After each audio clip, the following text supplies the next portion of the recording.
Hello hi ನಮಸ್ಕಾರ. ನಾನು ನಿಮ್ಮ ಅಕ್ಷತಾ ಸದಾನಂದ್. ಇವತ್ತು ಎಗ್ ಕರಿ ಮಾಡೋಣ. ಅದಕ್ಕೊಂದೆರಡು ಮೊಟ್ಟೆನ ಬೇಯಿಸ್ಬಿಟ್ಟು ಇಟ್ಕೊಂಡಿದ್ದೀನಿ. ಒಂದೆರಡು ಈರುಳ್ಳಿನ ಸಣ್ಣದಾಗಿ ಕಟ್ ಮಾಡಿ ಇಟ್ಕೊಂಡಿದ್ದೀನಿ. 1-3 ಟೊಮೆಟೊನ ಮಿಕ್ಸಿಗೆ ಹಾಕಿ ಇಟ್ಕೊಂಡಿದ್ದೀನಿ. ಮತ್ತು ಉಪ್ಪು, ಸಾಸಿವೆ, ಜೀರಿಗೆ, ಶುಂಠಿ ಬೆಳ್ಳುಳ್ಳಿ ಪೇಸ್ಟು, ಅರಿಶಿನ ಪುಡಿ, ಚಿಲ್ಲಿ ಪೌಡ್ರು, ಧನಿಯಾ ಪೌಡ್ರು, ಗರಂ ಮಸಾಲ, ಕೊತ್ತಂಬರಿ, ಕರಿಬೇವು, ಕಸ್ತೂರಿ ಮೆಂತ್ಯ, 1 ಇಂಚು ಚಕ್ಕೆ, 3 ಲವಂಗ ಮತ್ತು ಒಗ್ಗರಣೆಗೆ ಎಣ್ಣೆ. ಈಗ ಹೇಗೆ ಮಾಡೋದು ಅಂತ ನೋಡೋಣ. ಮೊದಲು ಇವೆರಡು ಮೊಟ್ಟೆನ ಸ್ವಲ್ಪ ಚಾಕುವಿಂದ ಸ್ವಲ್ಪ ಹಿಂಗೆ ಕಟ್ ಮಾಡ್ಕೊಳ್ಳೋಣ. ಅಂದರೆ ಮಸಾಲೆ ಎಲ್ಲ ಚೆನ್ನಾಗಿ ಒಳಗಡೆ ಹೀರ್ಕೊಳ್ಳುತ್ತೆ ಅನ್ನೋ ಕಾರಣಕ್ಕೆ ಸ್ವಲ್ಪ ಹಿಂಗೆ ಕಟ್ ಮಾಡಿಟ್ಕೊಳ್ಳೋಣ. ಇವಾಗ ಒಂದು ಬಾಣಲಿಗೆ ಇಟ್ಕೊಂಡು ಅದಕ್ಕೆ ಎಣ್ಣೆ ಹಾಕ್ಕೊಳ್ಳೋಣ. ಆ ಎಣ್ಣೆಗೆ ಕಟ್ ಮಾಡಿರೋ ಬೇಯಿಸಿರೋ 2 ಮೊಟ್ಟೆನ ಹಾಕ್ಕೊಳ್ಳೋಣ. ಹಾಕ್ಕೊಂಡು ಇವಾಗ ಸ್ವಲ್ಪ ಅರಿಶಿನ ಪುಡಿ ಹಾಕ್ಕೊಳ್ಳೋಣ. ಹಾಗೆ ಸ್ವಲ್ಪ ಕೆಂಪು ಪುಡಿಯನ್ನು ಹಾಕ್ಕೊಳ್ಳೋಣ.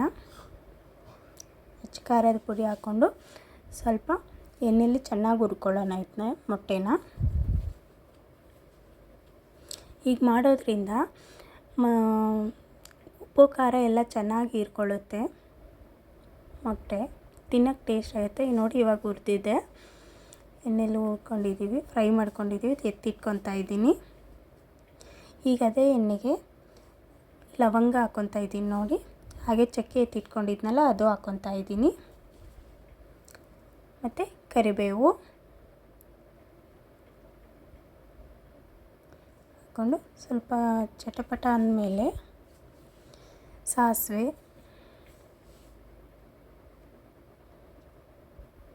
ಮತ್ತು ಜೀರಿಗೆ, 1/4 ಟೇಬಲ್ ಸ್ಪೂನ್ ಜೀರಿಗೆ ಹಾಕ್ಕೊಂಡು ಸ್ವಲ್ಪ ಹುರ್ಕೊಳ್ಳೋಣ. ಹಾಗೆ ಸಣ್ಣದಾಗಿ ಕಟ್ ಮಾಡಿದಂಥ ಈರುಳ್ಳಿ ಇತ್ತಲ್ಲ, ಆ ಈರುಳ್ಳಿನೂ ಹಾಕ್ಕೊಳ್ಳೋಣ.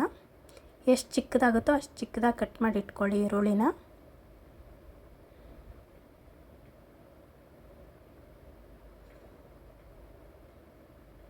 ಈ ಈರುಳ್ಳಿ ಸ್ವಲ್ಪ ಬೇಯಬೇಕು. ಸ್ವಲ್ಪ ಗೋಲ್ಡನ್ ಬ್ರೌನ್ ಕಲರ್ ಬರಬೇಕು ಈರುಳ್ಳಿ ಚೆನ್ನಾಗಿ ಬೆಂದು. ಅಲ್ಲಿವರೆಗೂ ಹುರ್ಕೊಳ್ಳೋಣ.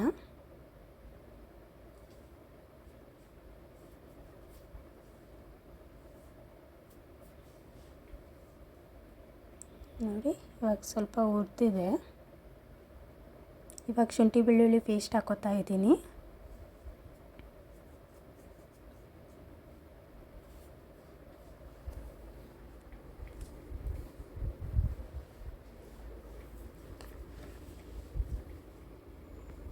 ಹಾಗೆ ಸ್ವಲ್ಪ ಅರಿಶಿನ ಪುಡಿನೂ ಹಾಕ್ಕೊತಾ ಇದ್ದೀನಿ. ಮತ್ತು ಕೆಂಪು ಖಾರದ ಪುಡಿ,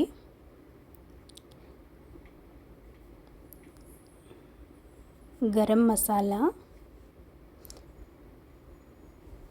ಧನಿಯಾ ಪೌಡ್ರು,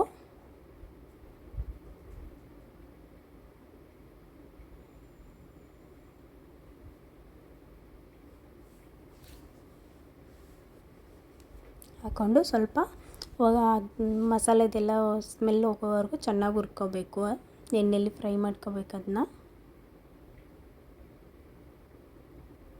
ನೋಡಿ ಇವಾಗ 1-3 ಟೊಮೆಟೊನ ರುಬ್ಬಿಟ್ಟು ಇಟ್ಕೊಂಡಿದ್ದೀನಲ್ಲ, ಟೊಮೆಟೊ ಪ್ಯೂರಿನ ಅದನ್ನು ಹಾಕ್ಕೊತಾ ಇದ್ದೀನಿ.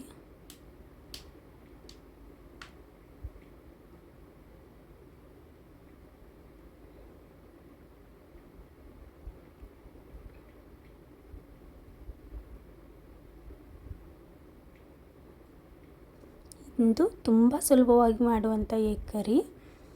ಬೇಕಾದ್ರೆ ಇದಕ್ಕೆ ಇನ್ನೂ ಗ್ರೇವಿ ತಿಕ್ನೆಸ್ ಜಾಸ್ತಿ ಬರಲಿ ಅಂತ ಅನ್ನೋರಿದ್ದರೆ ಸ್ವಲ್ಪ ಗೋಡಂಬಿನೂ ಮಿಕ್ಸಿಗೆ ಹಾಕ್ಕೋಬೋದು. ಹೀಗಂಗೆ ಮಸಾಲೆ ಜೊತೆ ಚೆನ್ನಾಗಿ ಕುದೀತಾ ಇದೆಯಲ್ಲ, ಸ್ವಲ್ಪ ಎಣ್ಣೆ ಅಂಶ ಜಾಸ್ತಿ ಬಿಡಬೇಕು. ಮೇಲೆ ಎಣ್ಣೆ ಅಂಶ ಬಿಟ್ಟರೆ ಅದು ಗ್ರೇವಿ ಆಗಿದೆ ಅಂತ ಅರ್ಥ.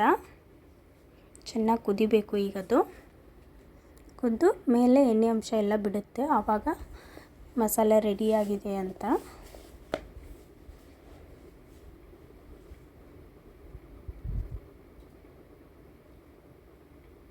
ನೋಡಿ ಚೆನ್ನಾಗಿ ಕುದೀತಾ ಇದೆ. ಇವಾಗ ಸ್ವಲ್ಪ ಉಪ್ಪು ಹಾಕ್ಕೊತಾ ಇದ್ದೀನಿ. ರುಚಿಗೆ ಎಷ್ಟು ಬೇಕೋ ಅಷ್ಟು ಉಪ್ಪು ಹಾಕ್ಕೊಳ್ಳಿ.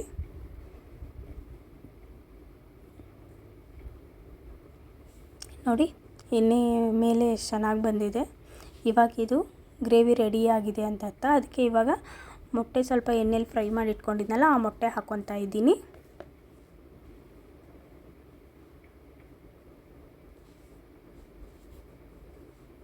ಮೊಟ್ಟೆ ಹಾಕ್ಕೊಂಡು ಸ್ವಲ್ಪ ಹುರ್ಕೊಳ್ಳೋಣ. ಸ್ವಲ್ಪ ಮಸಾಲೆ ಎಲ್ಲ ಹೀರ್ಕೋಬೇಕಲ್ವ ಮೊಟ್ಟೆ, ಅದಕ್ಕೆ ಹುರ್ಕೊಳ್ಳೋಣ. ಈಗ ಕಸ್ತೂರಿ ಮೆಂತ್ಯ ಇಟ್ಕೊಂಡಿದ್ನಲ್ಲ, ಆ ಕಸ್ತೂರಿ ಮೆಂತ್ಯ ಹಾಕ್ಕೊತಾ ಇದ್ದೀನಿ. ಈ ಕಸ್ತೂರಿ ಮೆಂತ್ಯ ಹಾಕೋದ್ರಿಂದ ಫ್ಲೇವರ್ ಸ್ವಲ್ಪ ಚೆನ್ನಾಗಿ ಟೇಸ್ಟ್ ಕೊಡುತ್ತೆ, ಸ್ವಲ್ಪ ಟೇಸ್ಟ್ ಡಿಫ್ರೆಂಟ್ ಆಗಿರುತ್ತೆ. ಮತ್ತು ಕೊತ್ತಂಬರಿ ಕಟ್ ಮಾಡಿ ಇಟ್ಕೊಂಡಿದ್ದೆ, ಆ ಕೊತ್ತಂಬರಿ ಹಾಕ್ಕೊತಾ ಇದ್ದೀನಿ.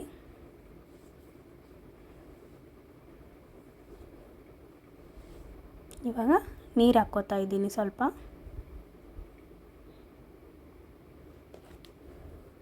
ಇದು ಫುಲ್ ಸಿಂಪಲ್ಲಾಗಿ ಮಾಡ್ಕೋ ಎಗ್ ಕರಿ, ಆರಾಮಾಗಿ ಮಾಡ್ಕೋಬೋದು. ಇವಾಗ ಇದು ಸ್ವಲ್ಪ ಲಿಡ್ ಕ್ಲೋಸ್ ಮಾಡಿ ಸ್ವಲ್ಪ ಬೇಯಕ್ಕೆ ಬಿಡೋಣ. ನೋಡಿ ಇವಾಗ ಬೆಂದಿದೆ. ಇದು ಎಗ್ ಕರಿ ರೆಡಿಯಾಗಿದೆ. ಈಗ ನೋಡಿ ಚೆನ್ನಾಗಿ ಎಗ್ ಕರಿ ರೆಡಿಯಾಗಿದೆ. ಇವಾಗ ಆಫ್ ಮಾಡಿಬಿಡ್ತಾ ಇದ್ದೀನಿ. ನಿಮ್ಮ ಎಗ್ ಕರಿ ರೆಡಿ ಆಯಿತು. ಈ ರೆಸಿಪಿ ನಿಮಗೆ ಇಷ್ಟ ಆಗಿದ್ದರೆ ಲೈಕ್ ಮಾಡಿ, ಶೇರ್ ಮಾಡಿ, ಕಮೆಂಟ್ ಮಾಡಿ, ಹಾಗೆ ನನ್ನ ಚಾನಲ್ನ ಸಬ್ಸ್ಕ್ರೈಬ್ ಮಾಡಿ. ಈ ನನ್ನ ರೆಸಿಪಿನ ನೋಡಿದ್ದಕ್ಕೆ ನಿಮಗೆ ತುಂಬ ಧನ್ಯವಾದಗಳು.